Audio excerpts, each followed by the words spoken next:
Witeka mana Abrahamu, mana Isaka, mana Israeli, turagushima mwami ko tugirije kuri uyu munsi ugira gatanu y'amasengesho. Mwami, amasengesho yacu akubera imibavu y'umura neza, aho dusenga uko bidakwiriye utubabarire, ariko urakoze Umwuka Wera ko ari wo dusengera uko Imana ishaka, kuko nta uzi ibijyepfo by'Imana atari we Umwuka Wera, na niyo mpamvu dusengera uko Imana ishaka, kandi ukatunira n'iminiho kugira ngo Imana idutabare. Turagushima rero mwami, wowe tu es notre avocat, ni wowe utuburanira imbere y'Imana, nawe uradusabira n'Umwuka nawe akadusengera. Agicyubahiro nishimwe mu izina rya Yesu, amen. Imana ishimwe nibura ko dufite umwami wacu adusengera n'Umwuka Wera nawe akatunihira. Haleluya. Atwingingira Imana ngo idufashe. Rero on ne compte pas sur ces prières. Ntabwo duhagaze ku masengesho yacu gusa kugira ngo asubizwe, ahubwo duhagaze kuri intervention ya Yesu akadusengera na Mwuka Wera akadusabira ngo Imana ishaka. Imana ishimwe. Haleluya. Haleluya. Ikindi twakongereza ni kumenya gutandukanya isano rya kera n'isano rishya. Na mu isano rishya Yesu yigeze avuga ngo nkunda bankunda angaba. Biro isano rya kera. Ni cya kibazo navugaga. Utazi gutandukanya isano rya kera n'isano rishya, uzahura uba mu kwibeshya. Amen. Murabona isano rishya avuga ngo udakunda mwene se ngo numwicanye. None nivuga ngo musano rishya nta rezo nimwe ufite yo kwanga umuntu. Ayibise kuko twese twari muri kategori y'abanzi b'Imana. Twese twari abanzi b'Imana. Musano rya kera Imana yavuze gutya, sibyo? Kugira ngo igihe nikigera itabare bose. Ubwiza aba yaragaragaje ko bose ari abanzi b'Imana. Wabyumvise? Nta numwe yaguyanagaza ngo hanze ya Yesu ngo ari umukunzi w'Imana. No. Parce que le péché n'est que. Biravuga ngo Abaroma 3:23. Maze ko bivuga bose bakoze ibyaha nibashikira ubwiza bw'Imana. None icyaha niki? Hano ni twatana definition yacu. Twavuze ko ari iki? Twagiye definition ebyiri ariko ntabwo ari yacu, ni theologie gitanga. Icyambere icyaha ni rebellion, kugomera Imana. Icya kabiri icyaha c'est manquer le but, guhusha intego. Nicyo bisobanura. Umunyabyaha yahushije intego kandi Imana ikamubara nk'uwigomeka. None se ninde se yavuga ko utari umunyabyaha? Nta n'umwe. Nuvuga ko utari umunyabyaha ni wowe wari kutugira ku musaraba. Kuko isi Imana yari kugenda igasacrifiya umwami Yesu, kandi muri abo bantu hari umuvandimwe wabo yabonetse ko atacyaha, yari kujya wese. Bose bakoze ibyaha nibashikira ubwiza bw'Imana. Rero mukiye kubimenya, rero muzajye musoma isano rya kera, mushakishe umucyo kubyumva mu isano rishya. Nuza mu isano rya kera gusa gugumaho. Ukiye gusoma isano rya kera ugatuje mu isano rishya, riguhe lumière, riguhe umucyo. Imana ishimwe. Reka rero tumuvinge forward. Reka dukomeze. Mugize kuva mu yitwa Thomas d'Aquin. Amen. Ari jambo yavuze ninde kwa Thomas d'Aquin?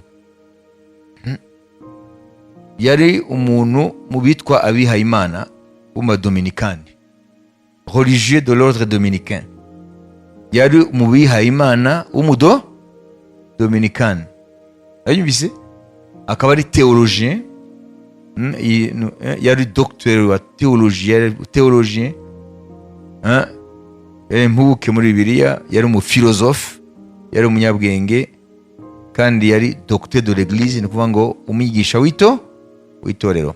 Yavutse ahantu hitwa Aquino, niyo mpamvu bamwita Thomas d'Aquin bamwitirirwa aho hano Aquino. Yavukiye icyo gihe yari hafi y'umujyi witwa Naples muri Italy. Amen. Haleluya. Yavukiye mu muryango ukomeye cyane wo muri Italy, akaba yaravutse 1225 agapfa 1244. Itariki nabahaye niyo gupfa kwe. Yavutse 1225 apfa 1274. Amen. Uyu rero arazwi cyane mu ntiti, mu banyabwenge, mu itorero ry'Imana, mu mateka y'itorero ry'Imana no mu bafilozofe.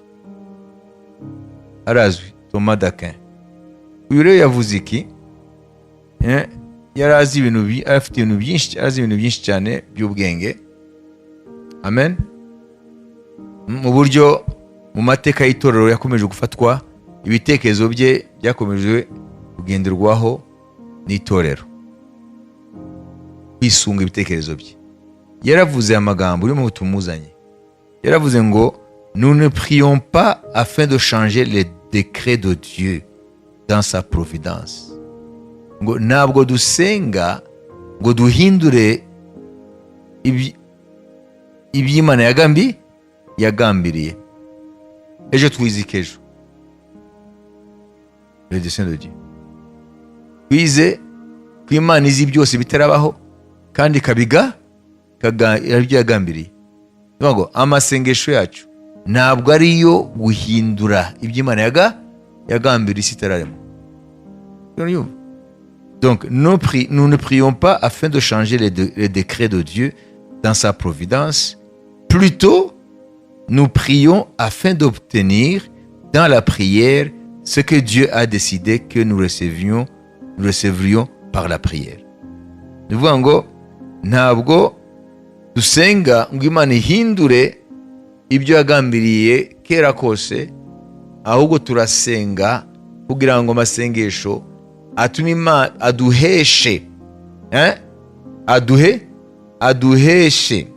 amen iby'Imana yadesize, yateguye kera ko tubibona. Ibirakomeye. Ntabwo dusenga ngo duhindure iby'Imana yagambiriye, ahubwo turasenga ngo amasengesho aduheshe iby'Imana yaduteguriye. Ce que Dieu a en réserve pour nous. Wabyumvise? Turasenga ngo Imana iduhe ibyo yatugeneye. Ntabwo dusenga ngo duhindure imigambi yayo. Ubwo se ninde ari gusenga ngo Yesu navuke? Ubwo se ninde yasenga ngo itorero rizamuke? Amen. Haleluya. Ubwo ninde yasenga ngo ntihagire undi munyabyaha akizwa?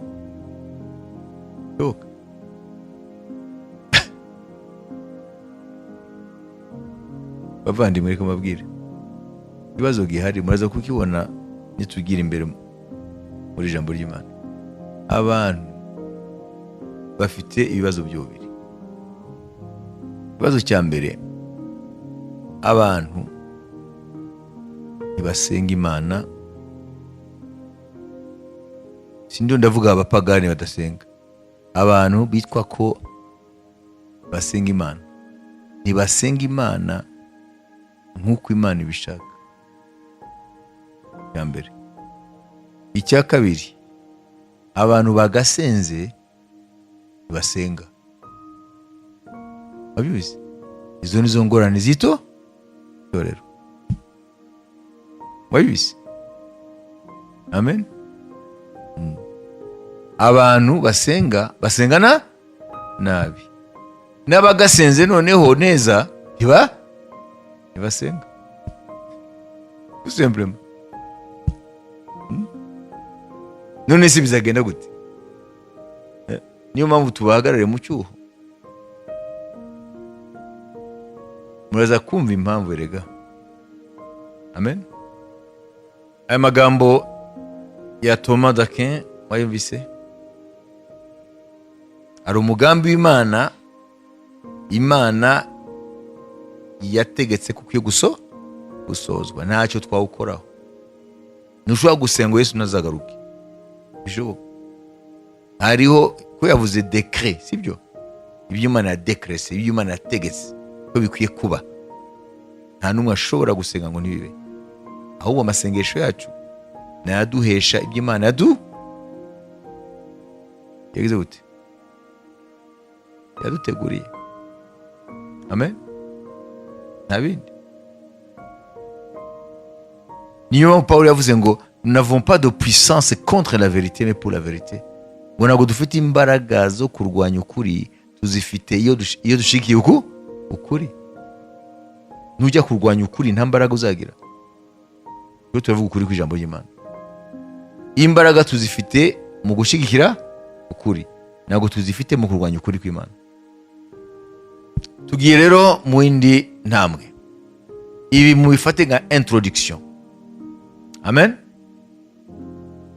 Tugira dutekereze ku byanditswe byera bibiri, kuko niho turi ubonemo ibintu bijyanye n'ibyo turasengera. Abaroma 8:2 na Luka 21:34. Turaza gutekereza izi passage ebyiri ahantu habiri, tubishira hamwe ngo turebe niki bitubwira. Abaroma 8:2.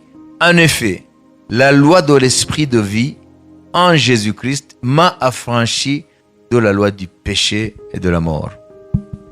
Uko itegeko ry'umwuka w'ubugingo bwo muri Kristo Yesu ryambatuye ububata bw'itegeko ry'ibyaha n'urupfu. Amen. Hano hari amategeko abiri agongana. Itegeko ry'ubugingo n'itegeko ry'urupfu. Sibyo?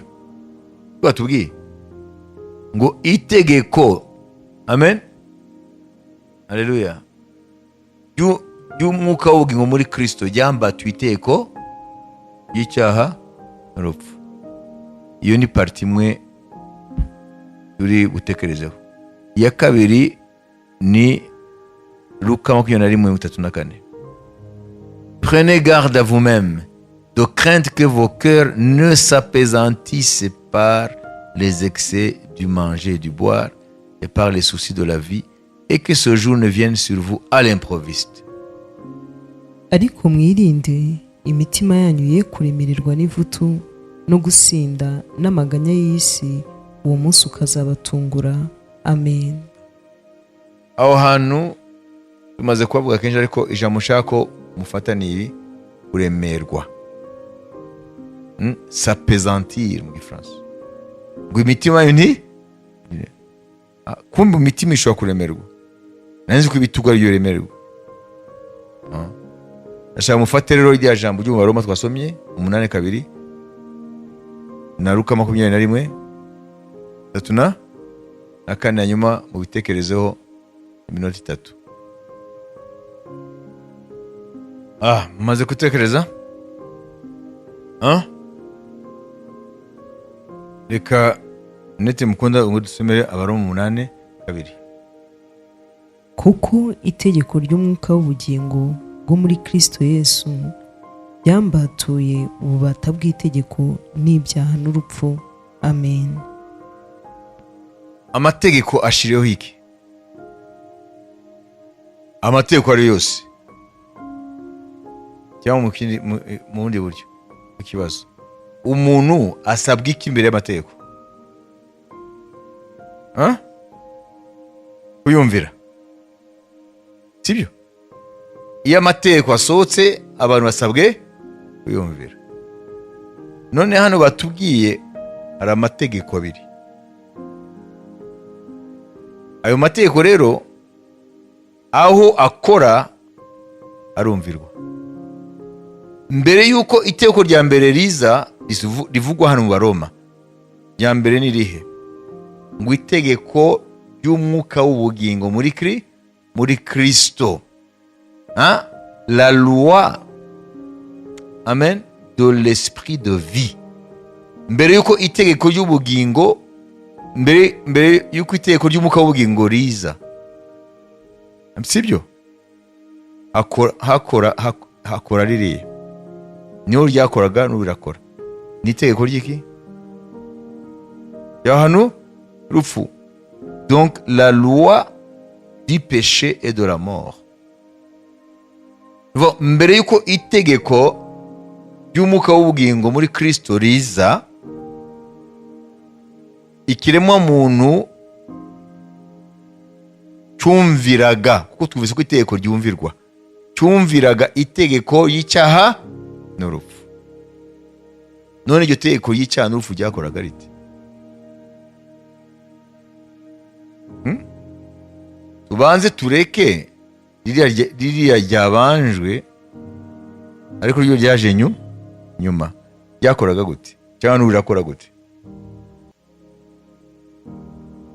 Impamvu abakristo benshi batanabizi, basoma gusa, nuko batazi na fizike. Ntibazi les lois physiques ko zikora, niyo mpamvu badashobora no kubyumva.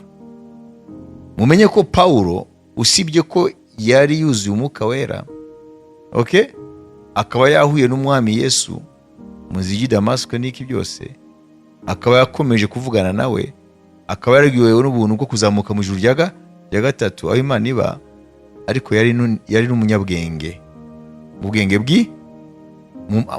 tuvuge bw'isi, mu bumenyi rusangi, mu bigenga isi n'ibindi byose. Niyo mpamvu kenshi kugira ngo azane itorero kumva ibyimbitse byo mu mwuka, yakoreshaga icyo bita analogie. Yafataga iby'isi akabigereranya ngo tubashe kubyumva. Wabibise? Agafata Elayo, Nyayo na Elayo yo mu nzenzi yimejeje, hanyuma akavuga ibyo bita kugerefa. Ibyo ni tekiniki bakora mu buhinzi. Iyo ni analogie yakoresheje. Agafata umusirikare wo mu Roma n'intwaro ze, kugira ngo twumve umukristo nk'umusirikare wa Kristo mu mwuka, nawe intwaro ze. Barageranya, kuko batabaye kugeranya ibyo ubona n'amaso yawe ubyuzi, ntuzanamenye ibyo mu mwuka. N'ibyo Yesu yavuze ngo, ese ko mbabwira ibyo mu isi ntimubyumve, muzumva gute mbabwira ibyo mu mwuka, kuko ntabwo mwigeze mujyayo. Na rero aya magambo afite ikintu gikomeye cyane mu Bukristo, ariko abakristo benshi ntibabizi, kuko ni ibintu ukwiye kumva umaze kwirefera kuri science, les lois physiques. Wabibise? Murakibuka utandukanya les lois physiques et les lois de la physique. Les lois physiques ne changent pas ni dans le temps ni dans l'espace. Amategeko agenga isanzure n'ibirimo ntahinduka, aho waba uriho hose no mu bihe byose. Iyo ni les lois physiques. Mais les lois de la physique changent. Ni bya bindi bashobora uyu munsi kwemeza ibi, ejo hakazavumburwa ibindi bakabivaho. Donc les théories scientifiques zirahinduka, kuko habonetse ukundi kuri. Wabibise? Nituvuga rukuruzi, la gravité, rukuruzi twese ituma tuguma hano ku isi, nitugume mu kirere, sibyo? Iyo ni loi physique cyangwa de la physique? Ni loi physique, ko irukuzi igufataho hose, ntawe wayihungira. Iyo ni loi physique. Amen. Dore mbaho urugero rwa la loi de la physique imwe. Isaac Newton niwe wa mbere wadekuvuye nuzi ibyo bita la gravité universelle, rukuruzi iriho hose. We ayita ko ikintu cyose gifatika mu isanzure gikurura ikindi. Nk'ubu ugenda na gukura urankurura nubwo bitaboneka. Imana ishimwe ko bitaboneka. Nawe uri twagenda kole nimba twese tutaka umuntu umwe duhita tumatana gutya. Ni ukubera ko masse yacu ni ntoya. Ahubwo twese dukurwa n'isi, sibyo? Isi iradukurura, ariko twe ntabwo dukururana kuko masse yacu ni ntoya par rapport ya champ gravitationnel turimo y'isi dukurura twese. Okay, muri bakurikira. None batubwiye mu Baroma 8:2 ngo ari itegeko ry'icyaha n'urupfu, kandi itegeko rifitaho abo ryapurikaho kandi basabwe kuryumvira. None ngo tubyumve ukuntu itegeko ry'icyaha n'urupfu, amen, turivukiramo rikadufata. Ni gute? Tutagenda rero muri physique. Hariya Yesu yavuze muri Matayo 21:34, nabyo ndisiri ko abantu benshi mu itorero, simvuga hano ku itorero ry'Imana ku isi, ntibabyumva kuko nabyo ifo kubyumva muri physique. Ari jambo rya yakoresheje ngo s'appesantir, bavuze ngo kuremerwa. Prenez garde que vos cœurs ne s'appesantissent. Ahita havuka ijambo muri physique twa pesanteur. Ahita havuka pesanteur. Ni Bibiliya, ni mu jambo rya Yesu. Pesanteur ni iki? Hariho rukuruzi. Bamwe nabo kandi barakonfondera pesanteur na gravité. Ni kibazo. Ra? Gravité ni rukuruzi. Amen. Izuba rikurura isi n'ibindi byose birizu kuko ribirusha uburemere. Tugaruke kuri Newton. Newton aravuga ngo ibintu byose bifatika birakururana mu isanzure. Inyenyeri ikurura inyenyeri cyangwa kurura ibiri mu muzungu, hafi y'umuzunguruko wayo, sibyo? Kuko ibintu byose birazenguruka. Okay? Amen. Noneho kuri Newton mu gihe cye yavuze ko ari force. Bivuga ngo iki cyegeza force, imbaraga igakurura. Kuri we gravité yari force, imbaraga za rukuruzi. Hanyuma imyaka myinshi itambutse haza witwa Albert Einstein. We aradekuvura, arayishurirwa ko ibyo Newton yise imbaraga ntabwo ari byo, ahubwo buri kintu cyose kiremeye mu isanzure gihina isanzure. Murabona nk'igitambaro tugifashe twese ugafata biye ni cyangwa ugafata ikintu kiremereye ukagishiraho, kigira gute? Irahi. Nk'ubu shize hano ikintu bimeze nka biye kiremereye, noneho nkagishira hariya, bigenda gute? Kiriya kirahina igitambaro, hanyuma twa tubiye. Uko niko Imana yaremye ibintu. Ibyo Einstein yitaga force, ahubwo nuguhina. Ikiruta ibindi buremere kirahina, none kigakurura ibindi.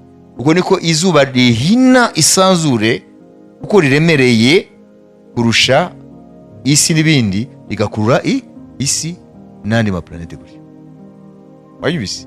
Nuvuga ngo teori rero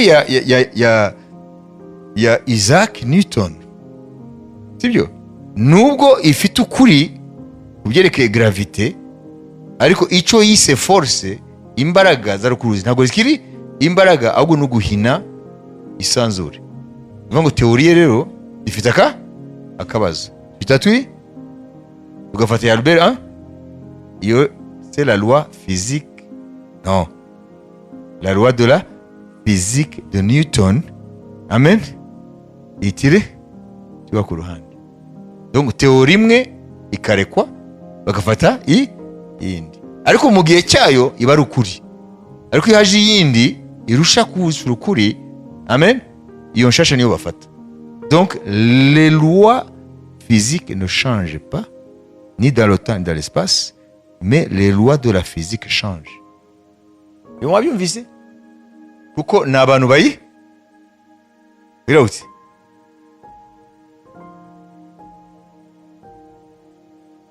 Mouve, muri make, les lois physiques, c'est Dieu qui les a produites. Niyo mpamvu zidahinduka. Amategeko agenga isanzure n'ibirimo ni Imana yashizeho, niyo mpamvu adahinduka. Mais les lois de la physique sont le produit de l'esprit humain, de l'intelligence. Kandi qui dit humain dit faillible. Ni ukuvuga ngo amategeko yitwa les lois physiques ni Imana yatanze, rero ntahinduka. Ariko les lois de la physique change, kuko ni produit y'ubwenge bw'umuntu, kandi umuntu ashobora kwibeshya. Mwakurikiye? Tugaruke hano rero. Mwana rero ko gukizwa rero ntabwo ariko tubyibaza. Ejo twize iki kubyerekeye Hegel? Yavuze iki? Ngo Imana ishaka ngo abana bameze bati, bafite amatete vide. Ngo Imana ishaka abana bayo bafite imitwe irimo ubusa, ngo buzuye gucyaha gusa. Cya bagacyana marayika w'Imana.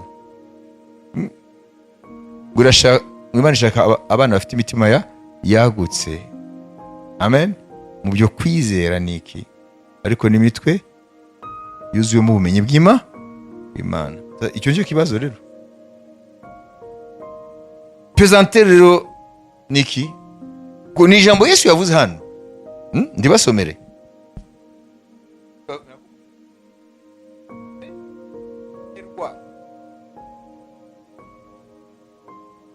Prenez garde à vous-même, de crainte que vos cœurs ne s'appesantissent par les excès du manger et du boire et par les soucis de la vie, et que ce jour ne vienne sur vous à l'improviste.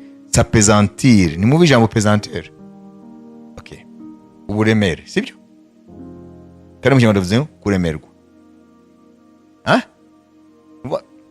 Gravité ni rukuruzi. Isi irakurura ibiri muri voisinage yayo. Irakurura byose kuri yo.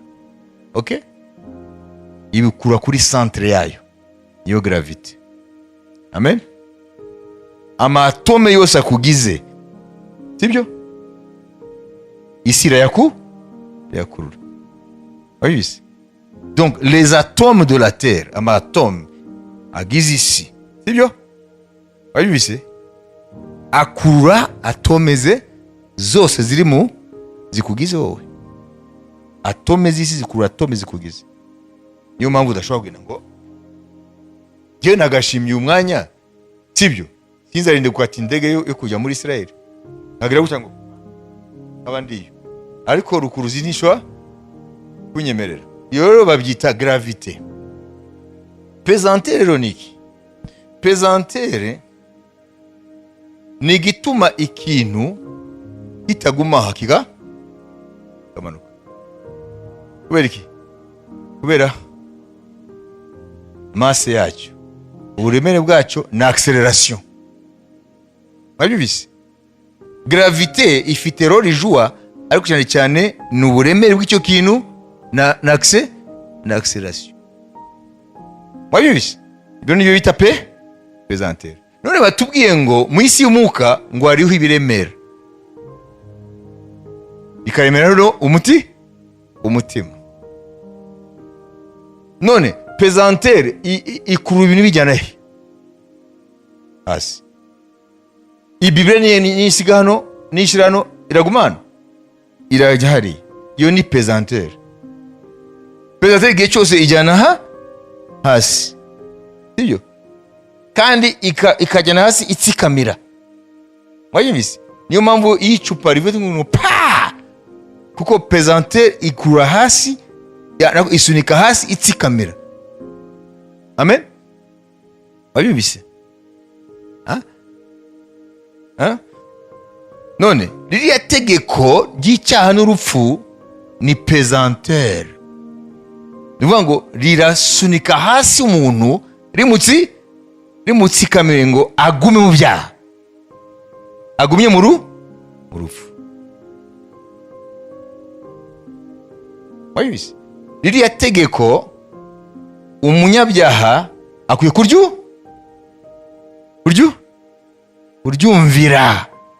Twavuze ko itegeko rirumvirwa, siko bimeze? Ese itegeko iyo rije nugira ngo ukine naryo, nugira ngo uryo? No, ririya tegeko ry'icyaha n'urupfu risabwa kumvirwa na bene Adamu kuva aho bacumuye. Bisaba ko baryo, si ngombwa kuvuga ngo kumvira itegeko ry'icyaha n'urupfu. Aya ni ngombwa tuvuka turyumvira, kuko ni pesantere ku buzima bwacu, riratumanura n'umuvuduko rikadutsikamira hariya. Nta n'umwe yakwikuraho, aho uri mutsindagiye naho ntavaho. Wabibize? Amen.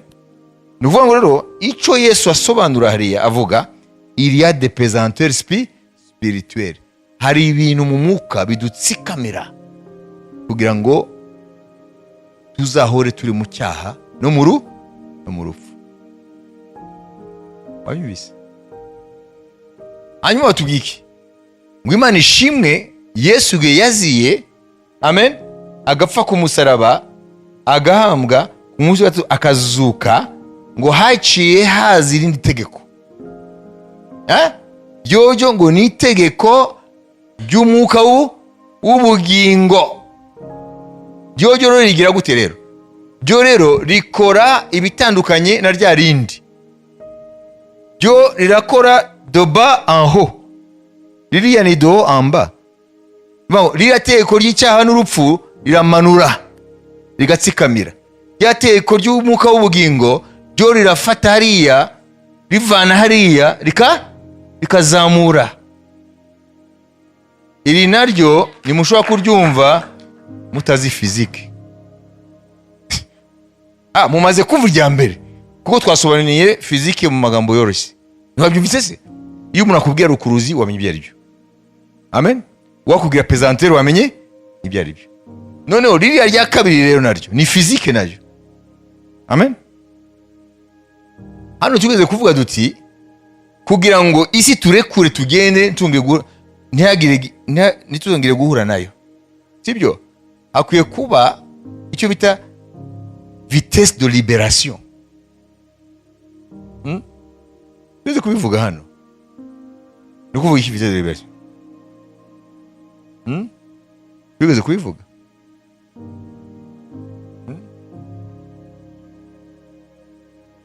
Wavuze ngo vitesse de libération, amen, ni umuvuduko minimum iyo ikintu kiwufite gishobora guhita kivuduka ikanesha ya rukuruzi na ya pesantere. Ariko rero biragoye kugeraho. Ku isi vitesse de libération ni kuba wavuduka ibirometero 11 n'ibice 2 ku isegonda. Wabishobora? Ninde yagiye mu muvuduko 11,2 km par seconde? Hari uwakigira? Ni ukuvuga ngo ni ibirometero 40,000 ku isaha. Kuba ufite umuvuduko w'ibirometero 11 n'ibice 2 ku isegonda. Segonda ni iki? Dore ruriya rushinge rw'isaha. Dore iyo ugize ngo pa, si segonda. Dore ngo rugize ngo pa, ukaba wavudutse ibirometero 11 n'ibice 2. Byashoboka? Ariko uramutse ubigize, isi bye bye. ntuzongere kugaruka hano. Ariko rero ntibishoboka. Iyo niyo bita vitesse de liberation. Birashoboka. Nababwiye kugira ngo isi uyiveho ntuzagaruke, nta ndege ntaki, ukwiye kuba ufite umuvuduko w'ibirometero 11.2 kuri segonda, bihwanye n'ibirometero 40 ku isaha. Wabishobora se? Ntabwo bishobora. Iyo ufite uwo muvuduko ushobora kuva isi aho itanga Pole Nord, sibyo? Ku gice cy'amaruguru cy'isi muri pole, amen, ukagera ukindi igice cy'isi pole, sibyo, mu minota 21. Ukabavuye hano ku isi aho itangira ukagera ari ufite uwo muvuduko. Ntibishoboka. Kuba bidashoboka rero ibyo, no mu isi y'umwuka nta mbaraga ufite zo kwivana aho iriya pesantere ya Satani ryateye ku gicyaha n'urupfu ryakumanuye, ntabwo ushobora kwihivana. Niyo mpamvu nta muntu ashobora kwikiza ubwe. Ntabwo wakwironsa agakiza k'ubugingo bwawe. Mwabizi? Nk'uko nta kiremwa na kimwe hano ku isi gifite uwo muvuduko kugira ngo kigere kuri iyo vitesse. Amen. Birumvikana. Amen. None Yesu yavuze iki? Ngo mwirinde imitima ntiremerwe. Hari ibintu biremera umutima. Hariho pesante spirituelle ipeza ku mitima y'abantu. Hari ibituremera mu mwuka bikadutsikamira, kandi ku bwacu nta mbaraga zo kubyigobotora. Nk'uko tudafite imbaraga zo kwivana ku isi ngo tugere tugaruke, kubera ko uwo muvuduko nawe dufite. Umuntu rero uwo ari wese ntashobora kwigobotora iteko ry'icyaha n'urupfu. Kugeza aho twabyumvise, ariko turacyareba rya teko rya rindi. Niryo ribanza Abaroma 8:2. Niryo ribanza, ariko niryo ryaje nyuma, kuko ryazanywe na Kristo binyuze mu rupfu rwe n'izuka rye. Ngo itegeko ry'umwuka w'ubugingo. Amen. Itegeko ry'umwuka w'ubugingo ngo niyo ryambatuye, niko Paul avuga. Rya tegeko ryansikamiraga. Wabise? Ngo ariko ryo rikora muri Kristo. Iryo rero twarigereranya na ya vitesse de liberation. Wabise? Cyangwa escape speed mu Cyongereza. To escape. Sibyo? Hariho speed iyo igize ushobora ku-escapinga iyi si bigufashe. Okay? None iryo teko rikora gute? Rikora uko fiziki tubwira ko turamutse tugize umuvuduko w'ibirometero 11.2 ku isegonda, rukuruzi ntabwo yadufata na pesantere ntabwo yadufata, twavuduka. Nuvuga ngo rero, umviriza, nimba itegeko ry'umwuka w'ubugingo muri Kristo ribatura umunyabyaha itegeko ry'urupfu n'icyaha, ni ukuvuga ngo ni itegeko, haleluya, rifite imbaraga zirenze ibipimo byose. Nuvuga itegeko ry'umwuka w'ubugingo muri Kristo, haleluya, twarigereranya muri fizike na vitesse de liberation, escape speed. Amen. Mu buryo wenda bitari ibirometero 11.2, ko bavuze ngo ni minimum, ariko byo ni maximum. Nuvuga ngo imbaraga z'umwuka w'ubugingo muri Kristo, amen, zikorera mu itegeko, haleluya, rivuga ngo imbaraga Imana ya deployings, Imana yasutse mu mva ya Yesu mu kumuzura mu bapfuye, izo mbaraga ntago zifite akagero, nizifite umupaka. Izo rero turizeranije muri physique na vitesse de libération, d'échappement, amen, échapper la pesanteur, la gravité, kugira ngo tubature. Iryo tegeko ntago rifite nako ayo imbaraga zikoreshwa n'izo tegeko nizifite akarimbi. Na niyo mpamvu Paulo yavuze ngo, umviriza, ngo imbaraga Imana Data yakoresheje mu kuzura Yesu wapfuye, ngo nizo yasutse muri twebwe abizera. Amen. Izo rero ntago turakazimenya, ntago tunamenye ko zikora. Niyo mpamvu ubona n'amasengesho yacu ntabwo afite imbaraga. No gukorera Imana kwacu nta mbaraga, no kwizera kwacu nta mbaraga. Ntago tubona imisozi yimuka, kuko ntago turasobanukirwa ubutumwa bwiza bwa Yesu Kristo. Buracyari ubwiru no kuri twe. Imana ihabwe icyubahiro. Mwumvise amategeko abiri? Amen. Utazi physique muri ubwo buryo ntago ushobora kuyumva. Amen. Luka 21:34 ngo imitima yanyu ntiremerwe. Ngo hari imbaraga zireme.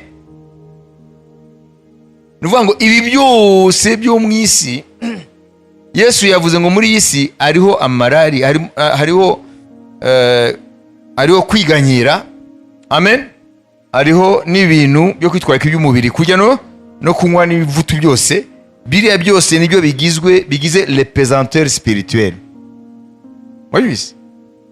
Mwirinde imitima yanyu ye kuremerwa no kujya no kunywa n'ivutu n'imitwariko y'ubugingo, ngo uwo munsi nuzabazeho nimuzatungurwe.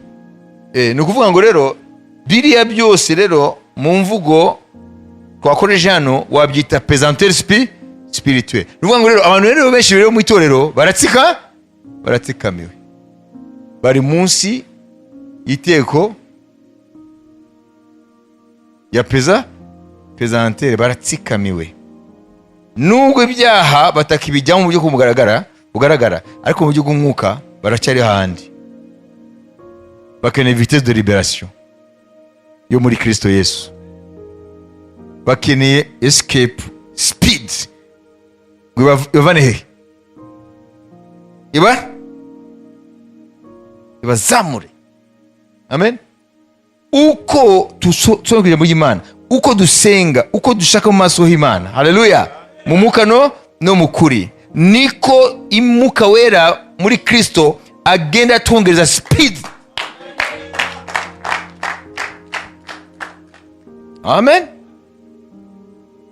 Kandi muzabirebe barambari, si muzi uko watangiye kuwa mbere uko sikumeze. Mu buryo bw'umwuka urumva ko tu es léger, ni kuvuga tu es léger. Umva? Heaviness yari hari. Uburemere mu bitekerezo muri wowe, urumva ko heaviness, uburemere busa naho bwagabanutse. No mu gusenga umva yuko ntaguhatiriza. Amen. Kumva ko buri kanya ushaka gusenga, kuva aho twinjiye mu masengesho ngaruka kwezi. N'aya mategeko rero, no rya tegeko ry'umwuka w'ubugingo muri Kristo rero rirakubatura itegeko rikureme, rikutuma utsikamirwa. Imana ihabwe icyubahiro. Rero kwitwararika kurya no kunywa n'amavutu n'ibiki byose no mu tereko by'ubugingo n'imbaraga z'abadayimoni zikorera muri ibyo. Abantu bararemerewe, gusenga ntibishoboka, sibyo?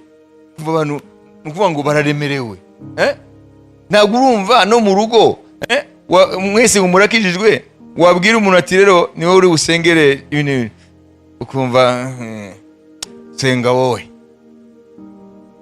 Mwe mubaza ko ari iki? Pesanteur spirituel. Bakeneye itegeko rya rindi ryaje nyuma ribabature.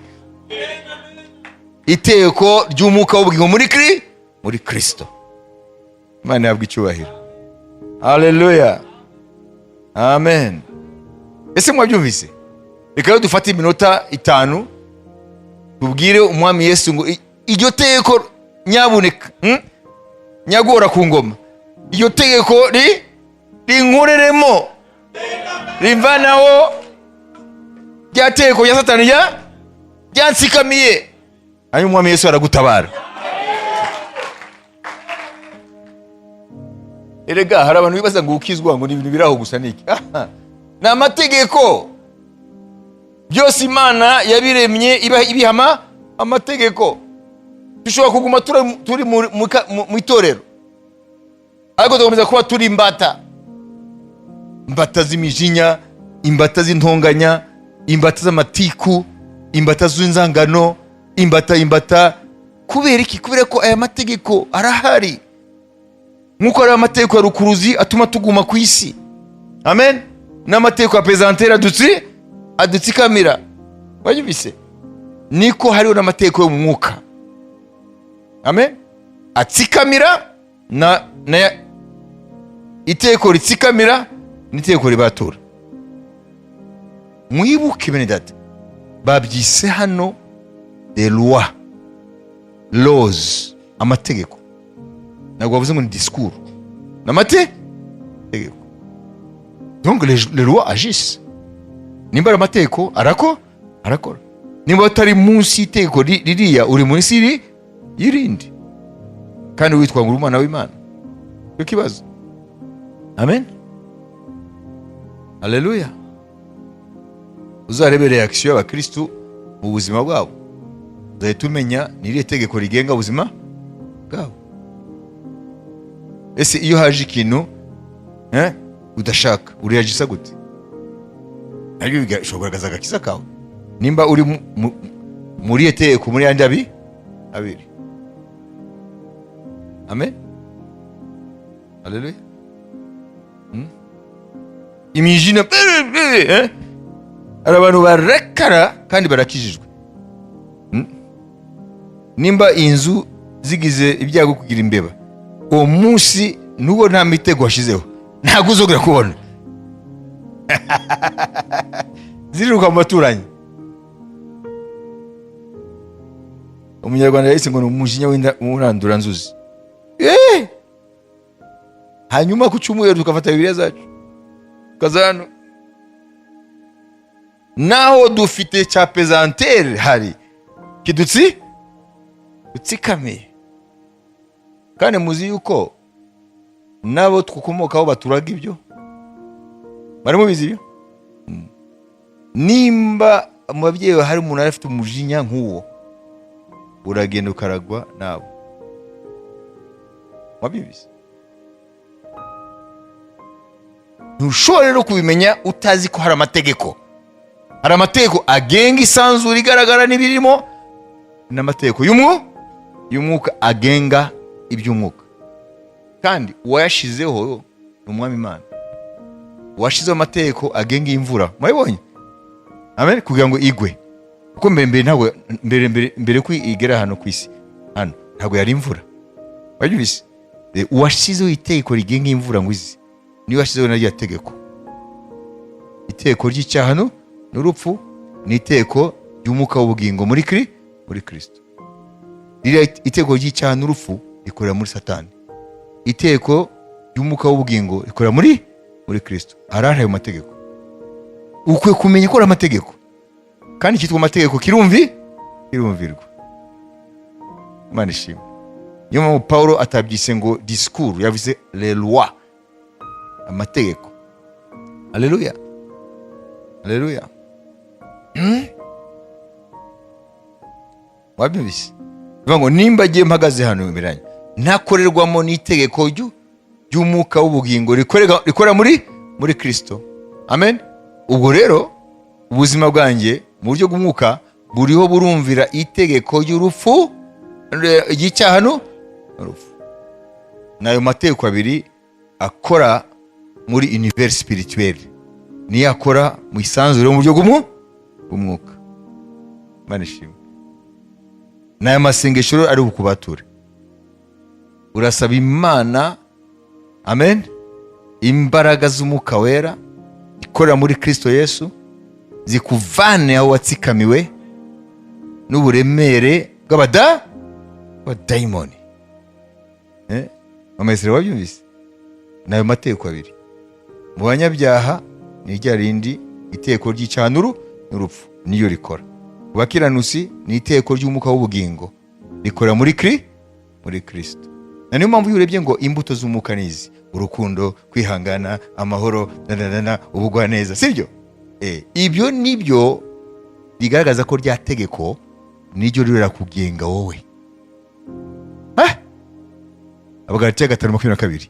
Iyo ibyo bidahari, ntuzigere witera amajeke n'ibiki byose. Aracyajya tegeko y'icyaha n'urupfu niryo rigukoreramo.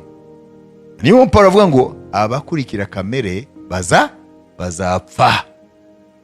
Wabise?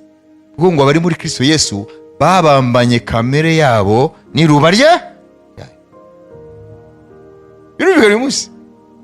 Amen. Hallelujah. Hallelujah. Hallelujah.